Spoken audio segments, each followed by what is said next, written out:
On the night of January 13th, 2020, in the Siberian city of Kemerovo, a young woman screamed for her life. For more than 3 hours, her desperate cries echoed through the hallways of a student dormitory. Her neighbors called the police over and over again. The calls were logged, but no officers arrived. By the time the door was forced open, it was too late. A 23-year-old woman, Vera Pekhteleva, lay dead, beaten, tortured, and strangled by her former boyfriend. This is the story of Vera Pekhteleva.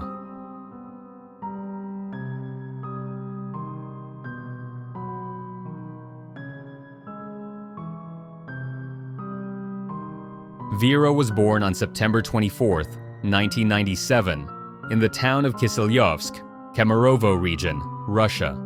She was bright, talented, and ambitious. At school, Vera excelled in the arts, performing in local festivals, winning first place in competitions, and becoming known for her singing voice. Teachers and classmates described her as creative, warm, and charismatic.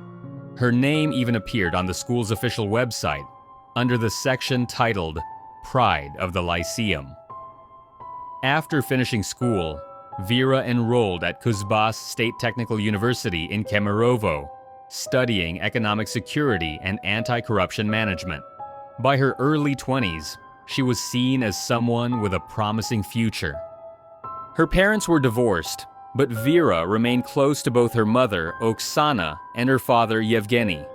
They doted on her, proud of her achievements, and eager to support her career. But in 2017, Vera began a relationship that would eventually end her life. Vladislav Kanyus was born on August 4, 1996. Unlike Vera, his upbringing was marked by instability.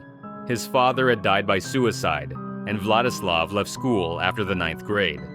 He drank heavily, had been convicted of robbery, and showed little interest in building a career.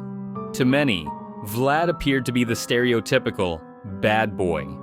But for Vera, perhaps like many young women, there was a belief that she could change him. Friends and family described their relationship as toxic, unstable, and marked by manipulation. Vlad would borrow money from Vera, rely on her financially, and isolate her from social circles. By 2019, after 2 years of this relationship, Vera made the decision to end it. But Vladislav refused to let her go. He told people that if he could not have her, no one would. On January 12, 2020, Vladislav contacted Vera. He asked her to come by their former shared apartment in Kemerovo so she could collect the rest of her belongings. Vera agreed. She planned to pack her things quickly and then move permanently to a university dormitory. Her last voice messages to a friend were routine, almost casual. She said she just needed 30 more minutes to finish packing. That was around 5 p.m. Later that evening, the same friend received another message, but this time from Vladislav himself. He told her not to come. He insisted that he and Vera needed to talk things through. By the early hours of January 14th, neighbors in the building awoke to screams. Inside the apartment, Vladislav had been drinking heavily. He had bought beer, vodka, and liqueur. He tried to persuade Vera to return to him, but when she refused, he turned violent. For more than 3 hours, Vlad beat Vera relentlessly.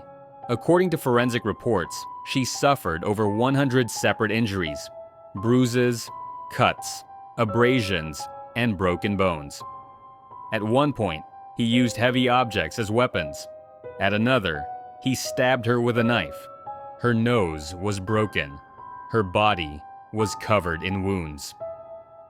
Desperate to escape, Vera fought back. She bit his fingers. She tried to reach the apartment door, slamming against the locked metal frame. Neighbors could hear her fists pounding against it, screaming for help, but she could not get out. Vlad pulled her back each time. Finally, sometime around 6:30 in the morning, Vlad wrapped the cord of an iron around her neck and strangled her to death. While Vera was fighting for her life, her neighbors were also fighting with the emergency system. Multiple residents dialed 112, the Russian equivalent of 911. One woman described the scene as a slaughterhouse. On the calls, which were later released, you can hear the desperation of neighbors begging for police intervention. She's screaming, "They're killing her. Send someone." But the police never came. Operators told callers not to swear. They passed responsibility between emergency numbers. At one point, a dispatcher noted that the patrol cars were out of fuel. Another officer dismissed the case as just another domestic fight. For more than 90 minutes, while Vera was tortured in the apartment, the authorities did nothing. When neighbors finally broke down the door with a metal bar, Vera was already dead. The crime scene was horrific. Blood smeared across the walls, Vera's lifeless body on the floor. Neighbors who had begged police for help were left traumatized. One later said, if they had come, she would still be alive. In July 2022, the Kemerovo Regional Court found Vladislav Kanyus guilty of murder.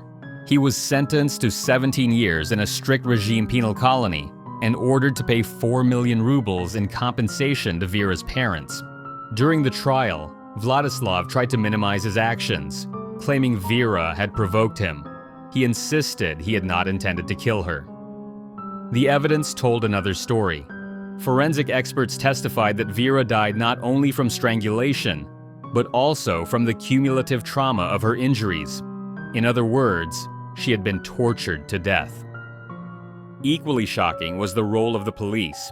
Internal reviews confirmed that multiple officers and dispatchers had failed to respond. At first, they faced only mild disciplinary action. Public outrage followed. Eventually, 5 police employees were charged with negligence. Prosecutors sought real prison terms, but relatives of Vera remained doubtful that justice would be served. Then, in 2023, came another twist. Vera's father received notice that Vladislav Kanyus had been granted clemency. His 17-year prison sentence was not simply reduced. He had been released in order to join Russia's war in Ukraine. Kanyus spent less than 6 months behind bars. The order also canceled the 4 million rubles in compensation he had been required to pay to Vera's parents. For Vera's family, the news was devastating. Not only had they lost their daughter in the most brutal way, but now her killer walked free, armed, sanctioned by the state, and beyond accountability. The murder of Vera Pekhteleva is one of the most disturbing recent cases in Russia. Not only because of the brutality of the crime itself, but because of the systemic failures that allowed it to happen. Neighbors heard her screams for hours. They called the police again and again, yet no help arrived. In the end, Vera was left alone with her killer. Her death raised urgent questions about domestic violence laws, emergency response, and accountability in Russia. Questions that, to this day, remain unanswered.